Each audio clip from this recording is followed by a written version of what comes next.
Ito. Ay, ito pala sumabit. Masasabit nga. Taas. Kaya pala naman eh. Kaya pala sumabit. Ayan, kaya pala sobrang traffic ngayon dito sa may Marilao and Lex. Taas naman pala nung vertical ng ano na yun. Hindi man lang nakita ng convoy.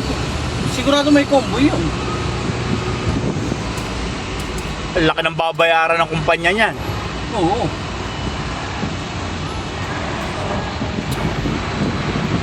Grabe oh.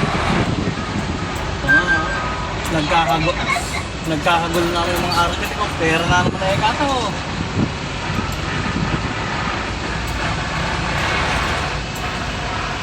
Ay oo. Matindi pala ng ano, damage.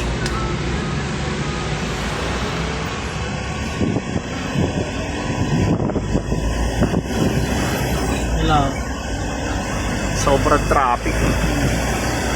Tapos meron lang sa traffic.